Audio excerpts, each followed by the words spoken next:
What's your definition of success? You gotta be a billionaire? You wanna have a yacht and your own private jet, big houses? Everyone talks about success like it's just one thing, being a billionaire. Money, cars, big houses, private jets, and yachts. But success depends on where you got started.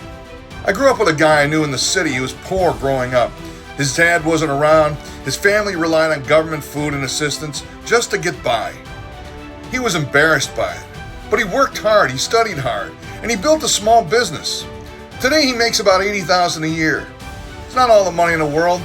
Some people would laugh at that and say, that's nothing, that's no big deal. But those things are all relative. That's all relative to who you are and where you came from. They'd say that's nothing. Everyone has heard the story of the starving artist or rock star or comedian that started out with nothing and now they're multimillionaires. But that's the rare version of success.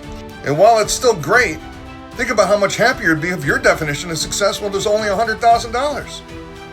On the other hand, think about how far he had to come to just make it to that $80,000 to $100,000 mark per year. He came from nothing.